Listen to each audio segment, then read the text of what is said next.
नमस्कार दोस्तों, स्वागत आप सभी का आपके अपने YouTube channel online study DK में। और आज हम देखेंगे बाल विकास शिक्षा शास्त्र के लिए 50 अति महत्वपूर्ण प्रश्न। जो प्रश्न आपकी आने वाले सीटेट एग्ज़ाम जो कि 20 अगस्त को होना है, उस एग्ज़ाम के लिए काफ़ी महत्वपूर्ण साबित होंगे।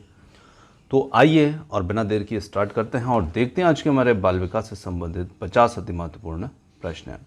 दोस्तों, ऐसे ही प्रश्न और नोट्स के लिए आप प्ले स्टोर पर जा करके आपकी अपनी ऐप ऑनलाइन स्टडी डीके को भी आप डाउनलोड कर सकते हैं और इसके माध्यम से भी आप अपनी तैयारी जो है इसको बेहतर यहाँ पर आप कर सकते हैं, जहाँ पर आपको सीटेट के लिए महत्वपूर्ण नोट्स मिलते हैं। साथ ही साथ ऐसे ही कई प्रैक्टिस सेट जो हैं वो आपको यहाँ पर देखने को मिलते हैं। तो आप इसमें इंटरेस्टेड हैं तो आप वीडियो के डिस्क्रिप्शन में जा कर के वहाँ पर प्ले स्टोर पर पहुँच सकते हैं। आइए अब बात करते हैं हमारे इन प्रश्नों की। सबसे फर्स्ट प्रश्न आता है, बच्चों की शिक्षा के लिए वाइगोत्स्की के सिद्धांत का अनुप्रयोग प्रस्तावित करता है। अब देखिए, प्रश्न यहाँ पर यदि हम बात करें तो ये बच्चों की शिक्षा के लिए सीधे सीधे वाइगोत्स्की का सिद्धांत का जो अनुप्रयोग है, यानी कि वाइगोत्स्की का जो सिद्धांत है वो यहाँ पर क्या कहेगा, सहयोगात्मक अधिगम, क्रियाप्रसूत अधिगम या फिर है रटंत अधिगम, निष्क्रिय अधिगम। तो देखिए, यदि हम बात करें वाइगोत्स्की के सिद्धांत की, तो वाइगोत्स्की का सिद्धांत यहाँ पर जो है वो अनुप्रयोग प्रस्तावित करेगा, वो करेगा सहयोगात्मक अधिगम। ऑप्शन नंबर ए यहाँ पर इस प्रश्न के लिए उत्तर होगा। अब बात करें यदि सहयोगात्मक अधिगम की, तो सहयोगात्मक अधिगम मतलब कि बच्चे जो होते हैं आपस में एक दूसरे के साथ सहयोग से, सामंजस्य के साथ में एक ग्रुप के माध्यम से जब बच्चे सीखते हैं तो वही यह सिद्धांत यहाँ पर उसकी अनुशंसा करता है। तो ऑप्शन ए इस प्रश्न के लिए ठीक होगा। आगे बढ़ते हैं, अगले प्रश्न की बात करें। एक प्रगतिशील शिक्षा जो होती है परीक्षा केंद्रित होती है या फिर पाठ्यपुस्तक केंद्रित होती है, शिक्षक केंद्रित होती है, विद्यार्थी केंद्रित होती है। देखिए, प्रगतिशील शिक्षा जो होती है उसमें काफ़ी लचीलापन होता है और उस शिक्षा प्रगतिशील शिक्षा कक्ष जो होता है, कक्षा जो होती है, तो वहाँ पर सबसे ज़्यादा इम्पोर्टेंस विद्यार्थी का रहेगा और यहाँ पर ये जो प्रगतिशील कक्षा होगी यहाँ पर ये विद्यार्थी केंद्रित रहेगी। तो यहाँ पर ऑप्शन नंबर जो डी होगा इस प्रश्न के लिए, प्रगतिशील कक्षा विद्यार्थी केंद्रित होती है। तो यहाँ पर ऑप्शन डी इस प्रश्न के लिए ठीक है। आगे चलते हैं, अगले प्रश्न की बात करते हैं। अधिगम तब अधिक अर्थपूर्ण होता है जब विषय वस्तु को रिक्त स्थान रूप में प्रस्तुत किया जाए। देखिए, अधिगम यानी कि सीखना तब ही ज़्यादा अर्थपूर्ण होगा जब विषय वस्तु को संदर्भ से हटकर अप्रासंगिक या फिर बहुत ही अमूर्त या फिर संयोजित, तो जब हम विषय वस्तु को एक संयोजित तरीके से प्रस्तुत करेंगे तो अधिगम जो होगा वो अधिक अर्थपूर्ण यहाँ पर होने वाला है। तो ऑप्शन डी बनेगा यहाँ पर उत्तर। अगला प्रश्न है, राष्ट्रीय शिक्षा नीति 2020 के अनुसार एक शिक्षक को शिक्षण अधिगम प्रक्रिया के दौरान प्राइमरी स्कूल के बच्चों से संप्रेषण के लिए किस भाषा का प्रयोग करना चाहिए। अब देखिए, बात यहाँ पर प्राइमरी जो बच्चे हैं, प्राइमरी स्कूल के बच्चे जो हैं उनके लिए बात यहाँ पर लागू हो रही है और यहाँ पर राष्ट्रीय शिक्षा नीति 2020 जो है वो यहाँ पर जो प्राइमरी एजुकेशन है उसके विद्यार्थियों के लिए किस बात का समर्थन करती है। तो यहाँ पर केवल क्षेत्रीय भाषा, केवल हिंदी भाषा, केवल अंग्रेजी भाषा या फिर बच्चों की मातृभाषा। अब यहाँ पर नई शिक्षा नीति 2020 जो है वो प्राइमरी एजुकेशन के लिए बच्चों की मातृभाषा को महत्व देती है, यानी कि बच्चों की जो भी मातृभाषा हो उसमें उनका शिक्षण कार्य करवाया जाए। तो ऑप्शन डी होगा उत्तर। अगले प्रश्न की बात करें। 5 साल की वैशाली ने अपनी माँ से कहा, माँ मुझे अमित की तरह फुटबॉल चाहिए। अब देखिए, यहाँ पर अमित एक लड़का है, वैशाली एक लड़की है। तो लड़की यहाँ पर मतलब जो वैशाली है वो क्या कह रही है कि माँ मुझे अमित की तरह मतलब लड़कों की तरह फुटबॉल चाहिए। अब वैशाली को जवाब देते हुए उसकी माँ ने कहा, फुटबॉल से तो केवल लड़के खेलते हैं। तो यहाँ पर सीधे सीधे हम प्रश्न को समझ पा रहे हैं कि प्रश्न यहाँ पर जो है पक्षपात वाली बात इसमें की जा रही है, किसी एक लिंग को यहाँ पर विशेष महत्व दिया जा रहा है। तो मैं तुम्हारे लिए एक छोटी सी प्यारी सी गुड़िया लाऊंगी। माँ का जवाब क्या दिखाता है, तो सीधा मतलब है यहाँ पर ये लिंग पक्षपात यानी कि लिंग भेद से संबंधित जो लैंगिक रूढ़िबद्धता है वो दिखा रही है। ऐसा काम तो लड़के ही करते हैं, ऐसा काम लड़कियों को नहीं करना चाहिए, ये यहाँ पर इसमें सीधा सीधा हमें नज़र आ रहा है। तो यहाँ पर जेंडर भूमिका में लचीलापन, तो लचीलापन नहीं है। लिंग समता, लिंग रूढ़िबद्धता या लिंग प्रासंगिकता, तो उत्तर बनेगा ऑप्शन सी जो कि होगा लिंग रूढ़िबद्धता या लैंगिक रूढ़िबद्धता भी इसको कह सकते हैं। आगे देखिए अगला प्रश्न है, निम्नलिखित में से कौन सा भाव नहीं है। तो यहाँ पर भाव यानी कि जो फीलिंग्स होती हैं वो हमें देखना है कि इनमें से कौन सा यहाँ पर फीलिंग्स के अंतर्गत नहीं आता है। तो यहाँ पर स्मृति, क्रोध, प्यार, भय। तो यहाँ पर देखें स्मृति जो है ये हमारे एक मस्तिष्क का एक कार्य होता है, जो कुछ भी हम पढ़ते हैं समझते हैं उसको हमारे अंदर ये स्टोर करने का कार्य करती है मेमोरी। तो परंतु यहाँ पर क्रोध, प्यार, भय ये सब चीज़ें जो है ये हमारे भावों को प्रकट करते हैं, ये स्थितियाँ। तो कहीं ना कहीं ये तीनों हमारे भाव हैं और स्मृति यहाँ पर भाव नहीं है। तो उत्तर बनेगा ऑप्शन ए। पठन वैकल्य किस प्रकार की विकलांगता है। तो डिसलेक्सिया है ये सीधा सीधा, और कई बार ये परीक्षा में आता है और अक्सर आ जाता है। तो ये अधिगम विशिष्ट है या संवेदी है, व्यवहारात्मक है, गत्यात्मक है। तो ये अधिगम विशिष्ट यानी कि एक प्रकार का दोष होता है यहाँ पर। चलिए आगे बात करें, निम्नलिखित में से कौन सा स्वालीनता विकार का विशिष्ट लक्षण है। तो यहाँ पर यदि हम देखें तो स्वालीनता विकार का विशिष्ट लक्षण क्या है। बाधित संप्रेषण, दिनचर्या में परिवर्तन के लिए आग्रह या उच्च स्तरीय शब्द भंडार, परिवेश में परिवर्तन के लिए प्रतिरोध। तो यहाँ पर जो स्वालीनता विकार होता है उसके कारण कहीं ना कहीं जो संप्रेषण होता है वो भी बाधित होता है। तो यहाँ पर उत्तर बन जाता है ऑप्शन ए, बाधित संप्रेषण। ऑप्शन ए यहाँ पर उत्तर होगा। आगे देखिए अगला प्रश्न आता है, कक्षा में विभिन्न योग्यता वाले शिक्षार्थियों की आवश्यकता की पूर्ति कैसे की जाती है या की जा सकती है। तो हम कक्षा में विभिन्न योग्यता वाले भी शिक्षार्थी हैं और उनकी यदि आवश्यकताओं की बात करें तो उनकी हम पूर्ति कैसे कर सकते हैं। तो यहाँ पर श्रेणीबद्ध कठिनाई के कार्य देकर के, मानकीकृत निर्देश देकर, केवल सामान्य शिक्षार्थी की आवश्यकताओं को संबोधित करके या विभिन्न आवश्यकताओं वाले शिक्षार्थियों की उपेक्षा करके तो देखिए हम उपेक्षा भी नहीं करेंगे और केवल हम सामान्य पर ही ध्यान नहीं देंगे। हम यहाँ पर बच्चों को जिस योग्यता के अनुरूप वो बच्चे हैं तो उन्हें हम एक श्रेणीबद्ध कठिनाई के स्तर के उनके कार्य दे सकते हैं और इस प्रकार हम उन सब बच्चों की आवश्यकताओं की पूर्ति यहाँ पर कर सकते हैं। ऑप्शन ए बन जाएगा उत्तर। अगला प्रश्न है, अंतरिक्ष की अवधारणा को समझाते समय एक अध्यापक ने महसूस किया कि विद्यार्थियों में इस विषय को लेकर अनेक भ्रांतियां हैं। अध्यापक की इस स्थिति के प्रति क्या प्रतिक्रिया होना चाहिए। तो देखिए यहाँ पर शिक्षक जो हैं वो अंतरिक्ष की अवधारणा समझाते हैं और बच्चों के मन में इसको लेकर के कई प्रकार की भ्रांतियां हैं। तो यहाँ पर इस स्थिति में क्या प्रतिक्रिया अध्यापक की होना चाहिए। सीधे सीधे उन भ्रांतियों को अस्वीकृत करना चाहिए। इन भ्रांतियों के प्रति विद्यार्थियों के तर्क को जानने चाहिए। इस विद्यार्थियों को सही जानकारी कंठस्थ करने के लिए निर्देश देना चाहिए या फिर नकारात्मक पुनर्बलन का प्रयोग करते हुए इन भ्रांतियों को दूर करना चाहिए। देखिए यहाँ पर बच्चे भ्रांतियाँ किसी के भी मन में हो सकती है, पर उन भ्रांतियों के पीछे विद्यार्थियों का क्या तर्क है, वो ऐसी भ्रांति मतलब क्यों मानते हैं। तो हमें उन भ्रांतियों के प्रति विद्यार्थियों का जो सीधा सीधा तर्क है वो हमें समझने का प्रयास करना चाहिए। उस समय पता चलेगा कि विद्यार्थी यहाँ पर किस प्रकार से सोच रहे हैं उसके बारे में। आगे देखिए अगला प्रश्न आता है, विद्यार्थियों को किसी अवधारणा के बारे में समझाते हुए निम्न में से किस बात का ध्यान रखना चाहिए। विद्यार्थियों में सीखने के लिए तत्परता, विद्यार्थी के सामाजिक सांस्कृतिक संदर्भ, विद्यार्थियों के द्वारा चयनित अधिगम शैलियाँ, या फिर विकल्प देखें इनके लिए तो केवल 1 और 2 सही है, केवल 2 और 3 सही है, केवल 1 और 3 सही है, या फिर 1, 2 और 3 सही है। तो यहाँ पर यदि हम देखें तो यहाँ पर जब हम विद्यार्थी को किसी भी अवधारणा के बारे में हम समझाते हैं तो हमें यहाँ पर ध्यान रखने की आवश्यकता है कि विद्यार्थी सीखने के लिए तत्पर है, साथ ही साथ विद्यार्थी जो है विद्यार्थी के सामाजिक सांस्कृतिक संदर्भ से जुड़ी हुई हो और विद्यार्थी के द्वारा चयनित अधिगम शैलियाँ, ये तीनों ही हमारा इसमें उत्तर बन जाएंगे। तो ऑप्शन डी यहाँ पर उत्तर होगा। कोहलबर्ग के नैतिक विकास के किस चरण में व्यक्ति अपने व्यवहार के परिणाम के बजाय दूसरों की अपेक्षा अनुसार कार्य करता है। तो यहाँ पर है पूर्व संक्रियात्मक चरण, पूर्व परंपरागत चरण, परंपरागत चरण या पश्चिम परंपरागत चरण। तो यदि हम बात करें तो इसमें व्यक्ति अपने व्यवहार के परिणाम के बजाय दूसरों की अपेक्षा अनुसार कार्य करता है, वो होता है परंपरागत चरण। ऑप्शन नंबर सी यहाँ पर उत्तर होगा। आगे देखिए, रेनू एक विद्यालय में परामर्शदाता है और हार्वर्ड गार्डनर के सिद्धांत के अनुसार प्रभावी परामर्शदाता के रूप में उसके पास कौन सी बुद्धि यहाँ पर होना चाहिए।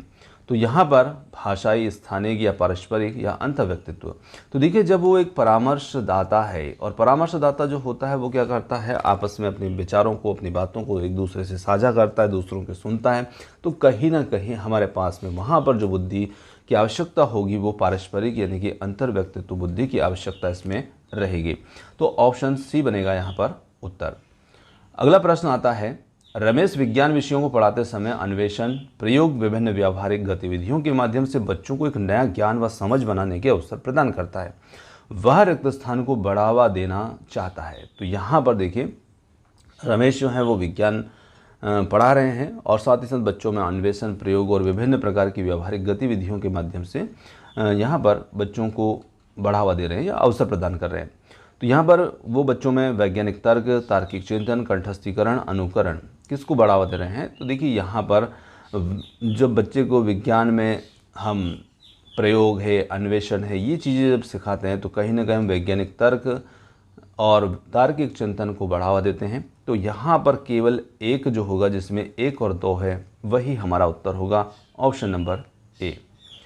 आगे चलते हैं, निम्नलिखित में से अध्यापक के द्वारा अपनाई गई कौन सी विधि अधिगम प्रक्रिया में विद्यार्थियों की सक्रिय भूमिका को कम महत्व देती है। तो यहाँ पर यदि हम देखें तो व्याख्यान है, पूछताछ है, चर्चाएं या फिर खोज है। तो देखिए अधिगम में विद्यार्थियों की सक्रिय भूमिका को कम महत्व देगी। तो यहाँ पर जब व्याख्यान विधि की बात करें तो देखिए व्याख्यान विधि का मतलब सीधा सीधा क्या है कि शिक्षक जो है वो लेक्चर देते रहेंगे, बच्चे सुनते रहेंगे।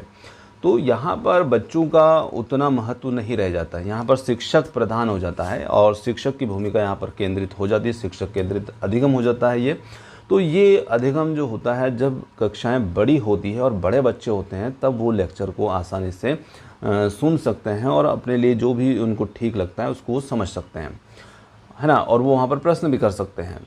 परंतु यदि हम बात करें छोटी कक्षाओं के लिए, तो छोटी कक्षाओं के लिए विधियाँ जो होती है व्याख्यान विधि उपयुक्त नहीं मानी जाती है, क्योंकि ये जो है विद्यार्थी केंद्रित होना चाहिए छोटी कक्षाओं में। तो यहाँ पर सक्रिय भूमिका कम होगी व्याख्यान विधि से। आगे बात करेंगे, प्राथमिक शिक्षिका अपने विद्यार्थियों में आंतरिक अभिप्रेरणा को बढ़ावा देने के लिए क्या कर सकती है। हर विद्यार्थी के हर एक प्रयास की प्रशंसा करके, अवांछनीय व्यवहार को दंडित करके, विद्यार्थियों में प्रतिस्पर्धा को बढ़ावा देकर, बच्चों में सीखने में आनंद की अनुभूति को प्रोत्साहित करके। तो यहाँ पर हम कह सकते हैं कि बच्चों को सीखने में आनंद की अनुभूति को प्रोत्साहित करके शिक्षिका यहाँ पर विद्यार्थी में आंतरिक अभिप्रेरणा को बढ़ावा दे सकती है। आगे देखिए, बच्चों का समग्र शारीरिक व मानसिक स्वास्थ्य अधिगम रिक्त स्थान है। तो यहाँ पर रिक्त स्थान है नहीं है, यहाँ पर बोला है बच्चे का समग्र शारीरिक व मानसिक स्वास्थ्य अधिगम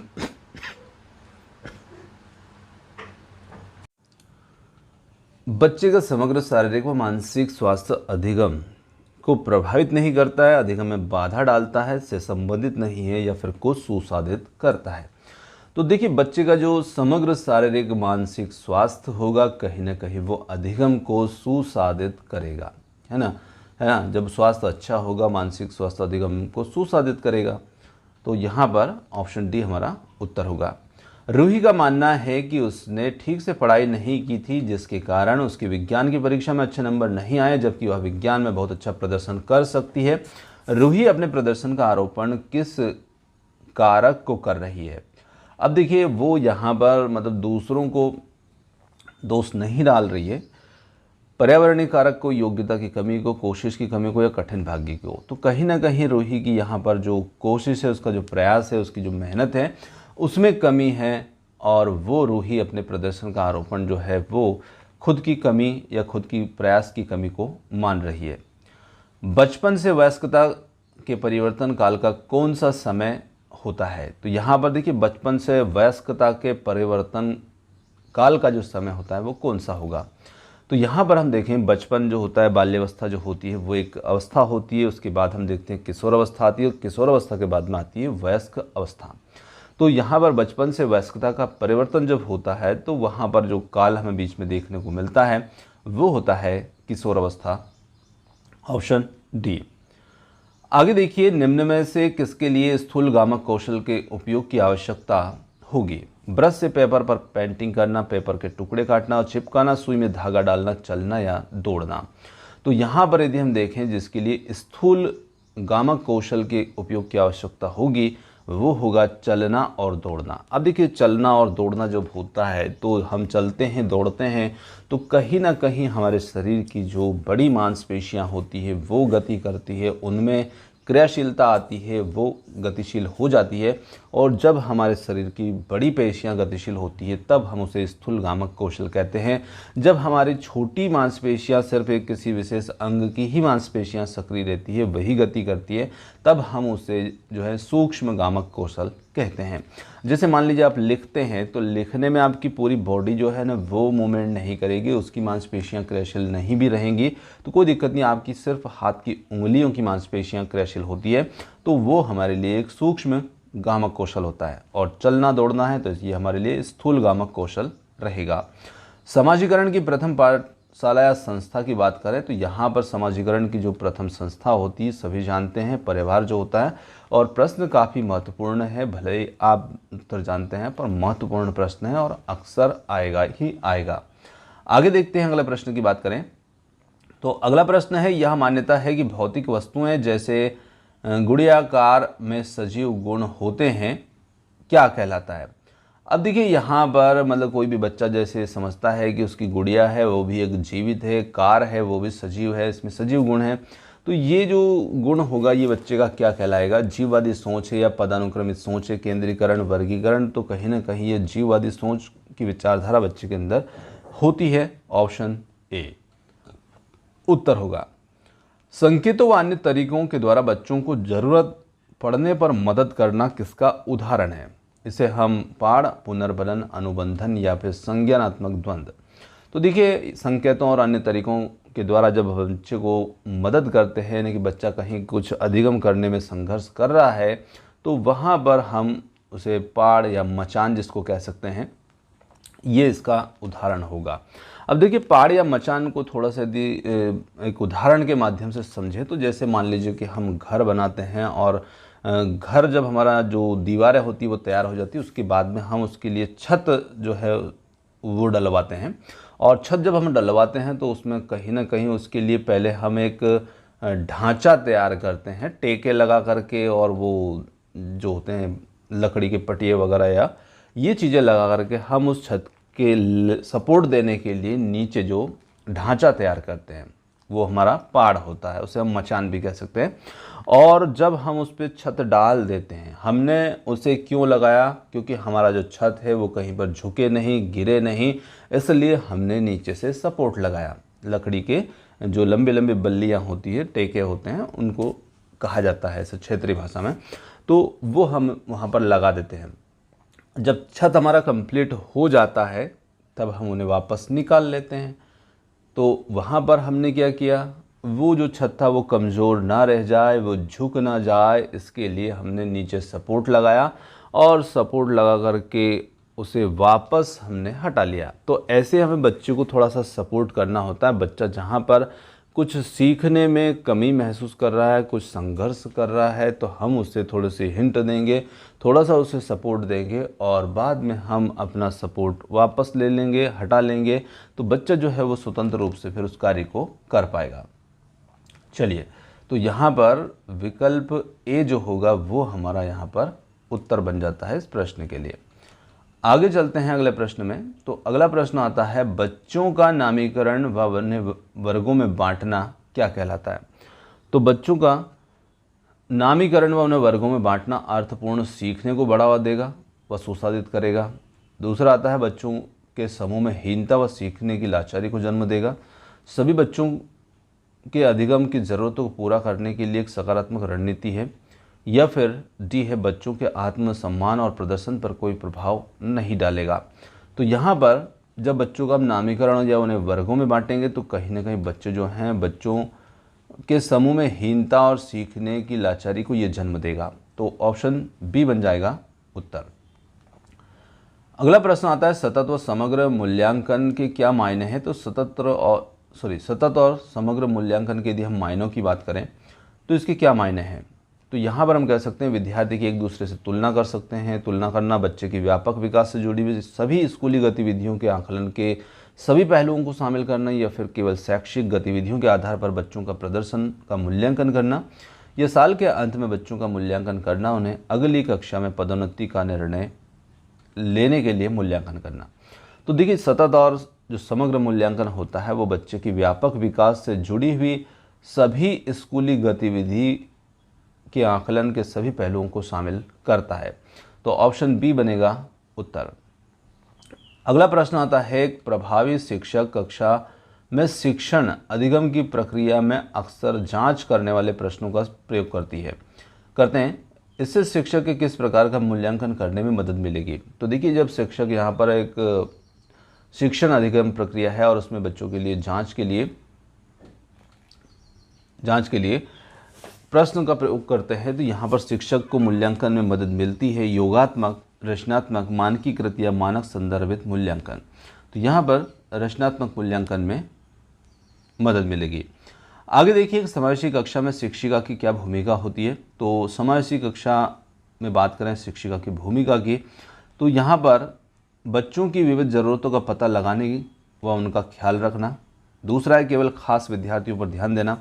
बच्चों को उनकी अकादमिक क्षमता के आधार पर पहचानना व उनका पृथक्करण करना। खास ज़रूरत वाले बच्चों को विशेषज्ञों के पास भेजना सुनिश्चित करना, या उन्हें अलग संकाय में पढ़ाया जाए।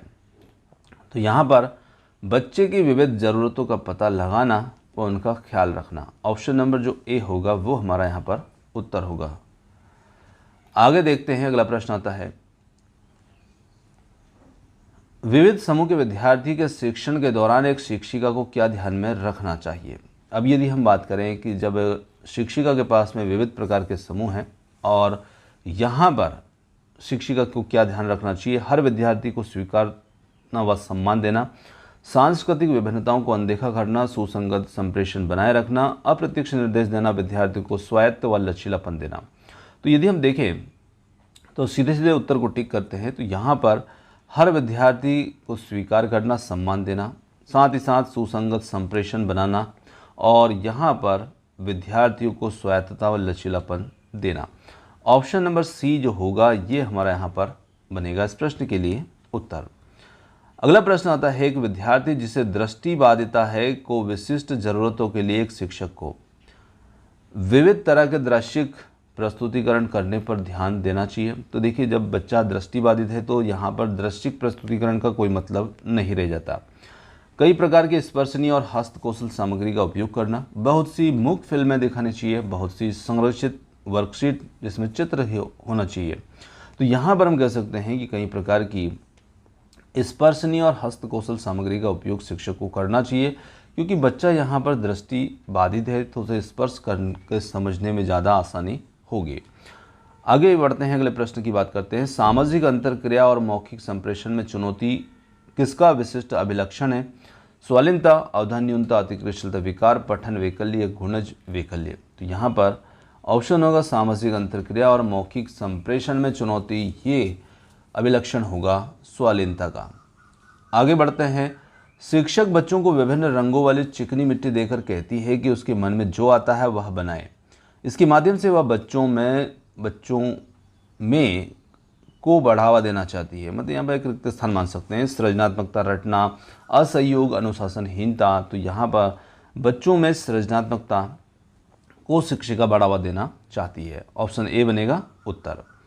आगे चलते हैं, बचपन के प्रारंभिक सालों में किसके विकास पर ध्यान केंद्रित करना चाहिए। शारीरिक कौशल, सामाजिक कौशल, संज्ञानात्मक क्षमता, संवेगात्मक कौशल, अमूर्त तर्क। तो यहाँ पर हम कह सकते हैं कि एक बचपन के प्रारंभिक सालों में बच्चे के कौन से विकास पर हमें ध्यान केंद्रित करने की आवश्यकता होती है। तो हमें शारीरिक कौशल पर, साथ ही साथ सामाजिक कौशलों पर और संज्ञानात्मक कौशलों पर और संवेगात्मक कौशलों पर, अमूर्त तर्क पर हमें को ध्यान केंद्रित करने की ज़रूरत नहीं है, क्योंकि बच्चा एक अपनी आयु में जब आएगा तो कहीं ना कहीं वो अमूर्त तर्क का कौशल भी उसके अंदर विकसित हो जाएगा। पर हम बचपन के प्रारंभिक साल की यहाँ पर बात कर रहे हैं, तो सी विकल्प बनेगा उत्तर 1, 2, 3, 4 के रूप में। आगे देखिए, रचनावादी कक्षा में अर्थपूर्ण सीखना, जानकारी के भंडारण व उपयोजन से होता है। अन्वेषण व अंतःक्रिया के द्वारा खोज की प्रक्रिया है। इनाम और सजा के प्रयोग से होता है। बारंबार भेदन तथा अभ्यास से होता है। तो यहाँ पर यदि हम देखें तो रचनावादी कक्षा में अर्थपूर्ण सीखना जो होता है वो अन्वेषण व अंतःक्रिया के द्वारा खोज की प्रक्रिया होती है। ऑप्शन नंबर बी हमारा उत्तर होगा। चलिए आगे बढ़ते हैं। अगला प्रश्न है, एक शिक्षिका एक बच्ची जो एक अवधारणा को समझने में असमर्थ है के साथ मिलकर काम करती है, उसे इशारे देते हुए यह प्रक्रिया क्या कहलाएगी? तो अभी हमने बात की थी पाढ़ के ऊपर, है ना, मचान जिसको कहा जाता है, शिक्षक केंद्रित शिक्षा शास्त्र, अनुरक्षण, पूर्वाभ्यास या प्रत्यक्ष निर्देशन। तो यहाँ पर ये पाढ़ का कार्य करती है। ऑप्शन ए हमारा उत्तर होगा। निम्न में से क्या बच्चे के समस्या समाधान में बाधा उत्पन्न करेगा? तो यहाँ समस्या को सही से पहचानना, समस्या को स्पष्टता से परिभाषित करना, पहले सुलझाई गई मिलती जुलती समस्याओं के बारे में सोचना, वस्तुओं के इस्तेमाल के पारंपरिक तरीके पर स्थिर रहना। तो यहाँ पर वस्तुओं के इस्तेमाल के पारंपरिक तरीके पर स्थिर रहना यही समस्या समाधान में बाधा उत्पन्न करेगा। क्योंकि जब हमारे पास कोई समस्या है और हम बार बार एक ही तरीके से सुलझाने का प्रयास करेंगे, वही पारंपरिक तरीका यूज़ करेंगे, तो कहीं ना कहीं हमारे लिए समस्या ही बनी रहेगी। तो ऑप्शन डी बनेगा उत्तर। प्रभावशाली समस्या समाधान में किसके बहिष्करण की आवश्यकता होती है? कार्यात्मक स्थिरता, अपसारी चिंतन, ध्यान केंद्रित ध्यान या विस्तारदर्शी मूलक चिंतन। तो यहां पर हम कह सकते हैं कार्यात्मक स्थिरता। Option A. आगे देखिए, अगला प्रश्न आता है कि विद्यार्थी अपनी असफलता का कारण अपनी योग्यता की कमी को मानता है और वह योग्यता को स्थायी मानता है और मानता है कि योग्यता प्रयासों के द्वारा प्रभावित नहीं होती। यह विचार दशा किस स्थिति को जन्म दे सकती है? अधिगम, असहायता, मस्तिष्क सुघटितता, उच्च स्तरीय व स्वअस्मिता, संबंधता का भाव। तो यदि हम देखें तो ये एक अधिगम, असहायता यहाँ पर रहेगी। ऑप्शन नंबर ए यहाँ पर उत्तर होगा।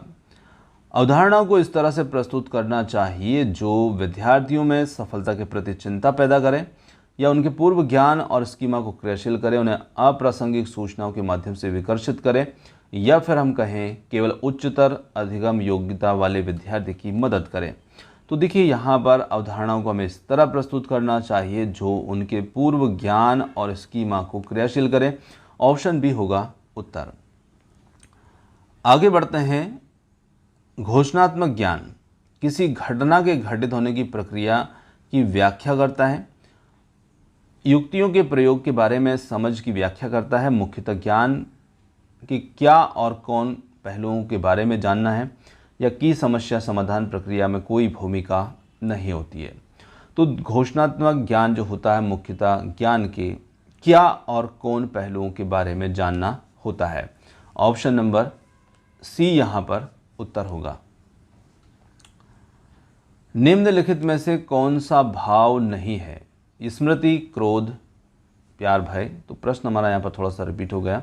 स्मृति यहाँ पर हमारा उत्तर हो जाएगा। आगे चलते हैं। एक प्राथमिक शिक्षिका अपने विद्यार्थियों में आंतरिक अभिप्रेरणा देने के लिए यहाँ पर क्या कर सकती है? तो कहीं ना कहीं शिक्षिका जो है वो अपने बच्चों को सीखने में आनंद की अनुभूति को प्रोत्साहित करके यहाँ पर अभिप्रेरणा को बढ़ावा दे सकती है। बच्चे का समग्र शारीरिक मानसिक स्वास्थ्य जो है वो अधिगम को यहाँ पर सीधे सीधे कहेंगे सुसाधित करेगा।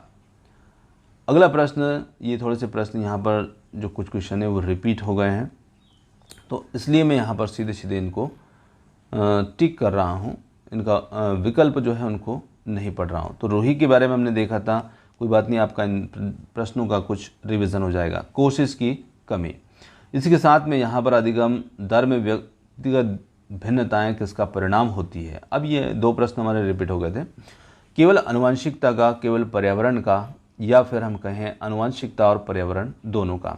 तो यहाँ पर आनुवंशिकता और पर्यावरण दोनों का ही यहाँ पर ये परिणाम हुआ करती है। ऑप्शन सी होगा उत्तर। आकलन के संबंध में निम्नलिखित में से क्या सही है? तो आकलन के ऊपर प्रश्न है, और आकलन की यदि हम बात करें तो आकलन मानकीकृत परीक्षणों के द्वारा किया जाना चाहिए। रचनात्मक आकलन केवल निर्देशन के अंत में होता है।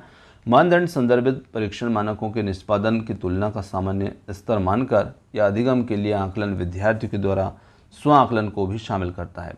तो अधिगम के लिए आकलन विद्यार्थी के द्वारा स्व आकलन को भी शामिल करता है और डी विकल्प होगा उत्तर।